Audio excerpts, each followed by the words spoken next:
I cannot get enough of watercolor, apparently. And today I'm going to be doing something a little bit different with watercolors than what I've normally done. And hopefully this will give you all some more ideas.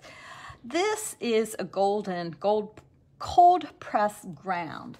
So it's kind of gritty. It's, I don't even know how to explain it other than to say it's just kind of gritty, and it puts a little bit of texture on your paper that watercolor likes, and it kind of simulates like a cold press watercolor paper. So it gives it, you remember when we used fiber paste last week, or maybe it was the week before? It's kind of like that, except it's for watercolor. So what I did was I took the stencil for this month's StencilClub, and I used pixie spray, and I sprayed the back of the stencil for this month's StencilClub, and I put it down on a piece of just regular watercolor paper. Then I took the cold press ground, and I just kind of randomly swiped a little bit here and there. I wanted to do it randomly because I didn't want to have it in predictable places, and I mean, I can kind of see it, but not a lot. So I wanted to just put the watercolor over top of it and see what sort of results we get, right? So I was pretty excited at the opportunity to try that. Now, watercolors. I am using something a little different today, and I'm really making a lot of noise here. I'm sorry about that, guys. You probably hear crashes. These are some watercolors that I've gotten from my friend, Tracy Bautista. She makes her own watercolors. And she's not the only one doing this, but let me turn them right side up so you can see them a little bit better. I don't even know what to say about them. They're flipping gorgeous. So some of them are like on little pieces of paper like this, and it's like a little jumbo palette, like a jumbo watercolor. She makes all of these with natural elements. She also puts some in little containers where they're like kind of inks. And I shall have to say, I've become very smitten with this idea of these homemade watercolors. There are a lot of people doing this around the country where they are harvesting plants or collecting plants, and then they are making them into watercolors. So, just as with any other watercolors, you wet them first before you get going. And then I'm going to also use some of these inky things too. And then here's two little square pans, right? Look at those. And what Tracy does with hers, what she does is she embeds some sparkly stuff in with them, and then, I don't know, they're cool. So if you're interested in this sort of thing, just go on Etsy or look Tracy up on Instagram or something like that, and you'll see them all over. They're so cool.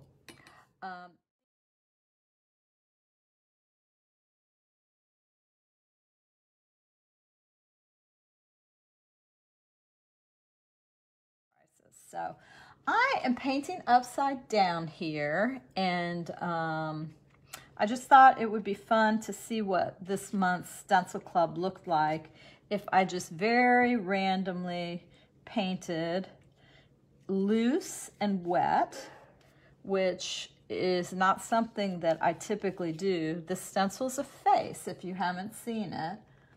Oh, this spray bottle, this was a gift from my friend Mary Nasser. I'm going to turn it right side up here so you can see it. Made by Delta.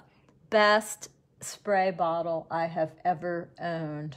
I keep it here at home on my desk. I don't even travel with it because I am such a little piglet about this spray bottle. I love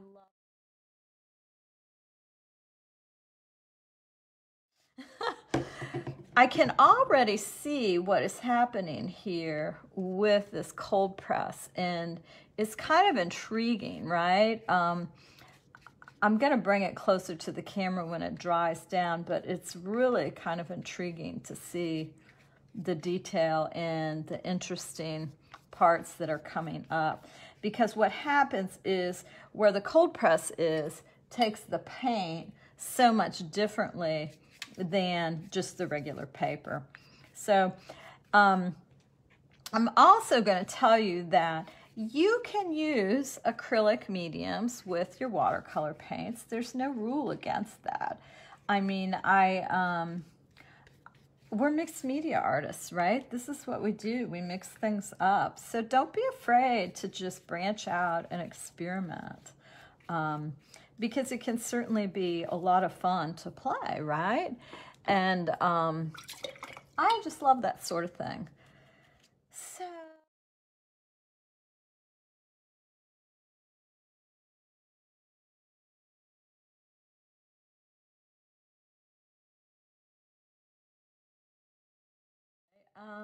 let's take a look at one of these little inks and see what happens here.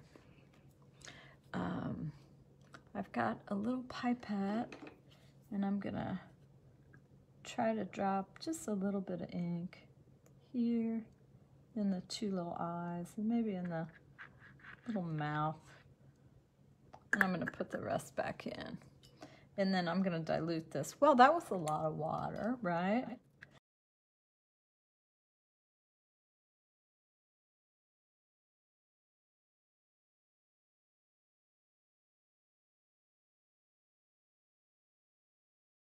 The other thing Tracy includes sometimes when you get shipments are these little nugget things that I don't even know what they are. I guess they're little nuggets of dyes and stuff. They're just kind of cool. And since I'm in the wild experimentation phase today, I think I'm going to go ahead and put them down here. They're cool, aren't they? Pretty, pretty, pretty. And there's just this little bit of glitter, kind of just tiny bits of glitter on these. This one says avocado, which is very exciting, right? I'm gonna use my brush for the avocado. Maybe if I can get my brush in. It's very pale.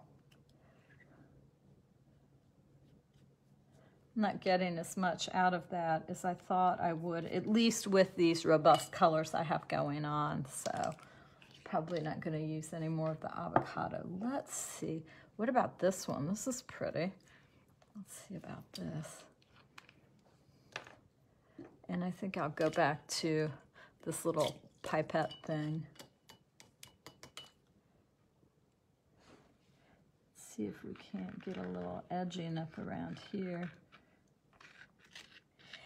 So think about when you're using stencils, different ways to apply the inks or the paints. You know, think about applying them through a pipette like this, where it's not such an even application, you know, where maybe you're getting little dribbles. And I just think that every time you do something slightly different, it's worthy to explore these different application modes. So I'm gonna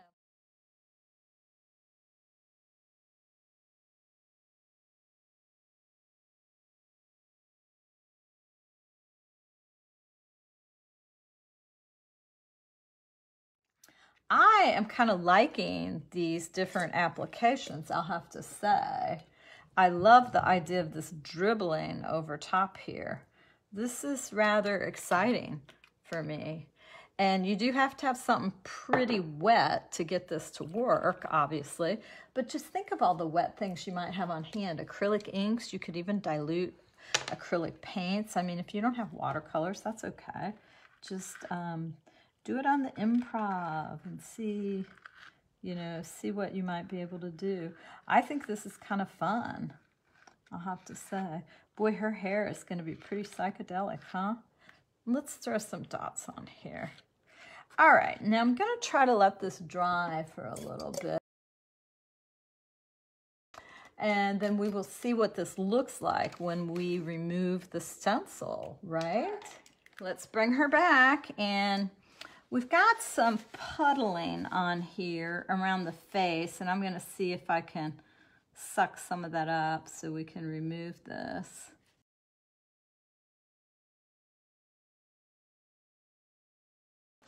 I'm going to say this is the wettest application I've ever used with the Pixie Spray. So let's see what happens here.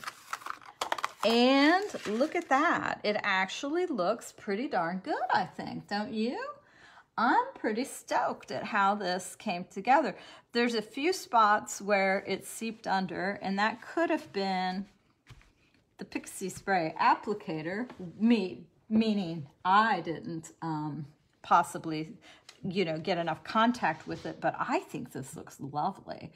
I will definitely use this technique again. I love that when there's a little bit of color going under in certain places. And then I'm gonna hold this up and see if you guys can get the diversity of the background, that the cold press versus the regular background. See what I mean? Isn't that cool?